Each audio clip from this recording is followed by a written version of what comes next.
The Prince's Bedtime by Joanne Oppenheim.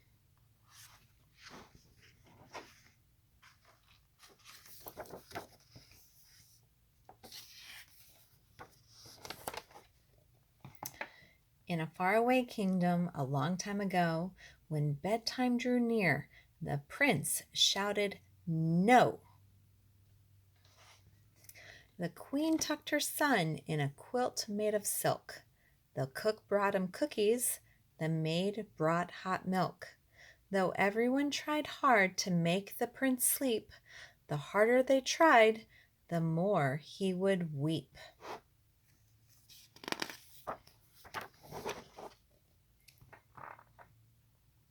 "This cannot go on," said the king. "I am sure that somebody somewhere knows some sort of cure." So the next day he sent forth a royal request to the north, to the south, to the east, and the west. "If anyone knows how to make the prince rest, please come at once to the royal address."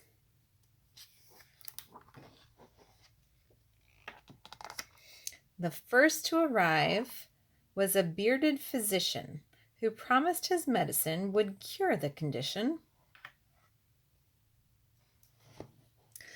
The prince closed his lips as tight as could be. "It's good," said his mother. "Just taste it and see."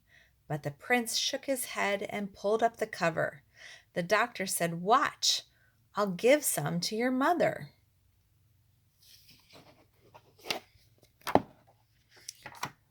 The queen took a spoonful. She said sweetly. "Delicious."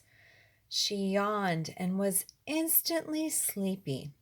The courtiers then followed their queen's fine example. They each took one sip, and that one sip was ample. They all licked their lips. It's so sweet." Then, quick as a wink, they all fell asleep, except for the prince, who heard them all snoring and said with disgust, "How perfectly boring."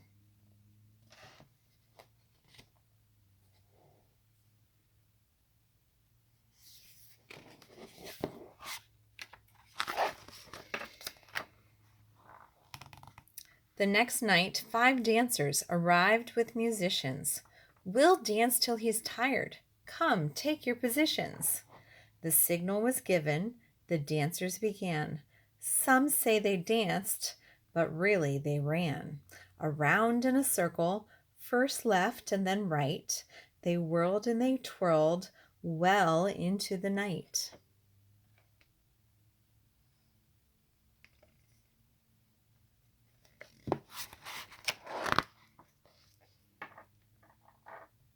They danced through the castle till 4:15, when the king cried, "Enough! My feet are too sore." Then all of them groaned and collapsed on the floor, except for the prince, who begged, "Let's dance some more."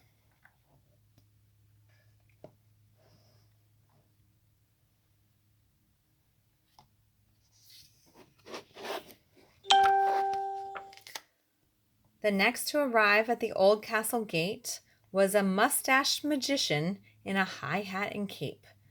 "Your Grace," he announced, "with your kind permission, my hypnotic spells can cure this condition." "Proceed," the king yawned. Do what you can. I'll start with some tricks," the magician began.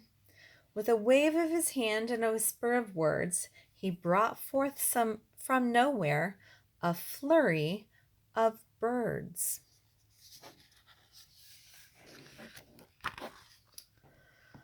A bouquet of roses, a rabbit, of course, and last but not least, he brought forth a horse. "A horse in the castle!" The queen screamed. "No more!" "Guards!" called the king. "Show him to the door." "Oh, why?" the prince cried. "Can't I have a ride?"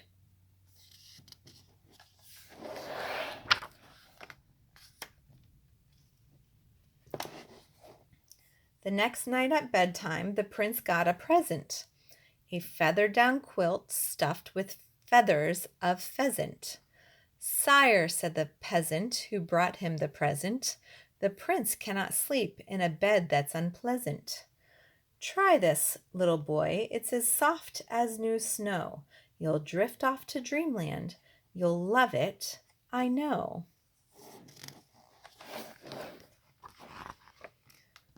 The prince was so happy he jumped in head first. He jumped in so hard that the feather quilt burst. "Achoo!" wheezed the king. "Achoo!" sneezed the queen. It took them all morning to get the place clean. But the prince was so tickled he giggled all night. He laughed and he laughed at the ludicrous sight. Night after night they tried to amuse him. Night after night there was endless confusion. Jugglers tried juggling, jesters made gestures, learned professors made countless conjectures. Nurses sang a lullaby, cook baked a cake, but alas, the small prince still stayed wide awake.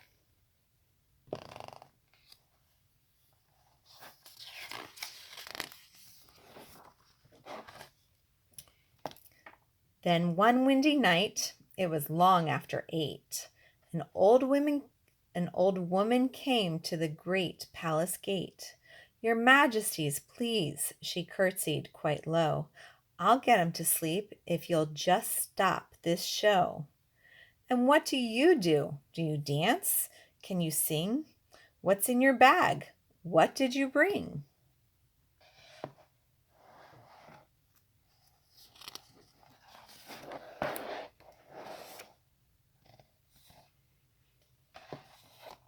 "Of course I can dance, and I do love to sing, but for bedtime," she said, "I've the very best thing."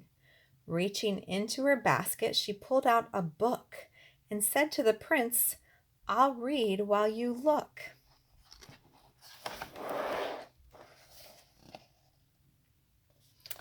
"But where are the pictures?" he asked in surprise. "You'll see them," she said, "if you just close your eyes." So that's what he did. He shut his eyes tight, and soon after that fell asleep for the night.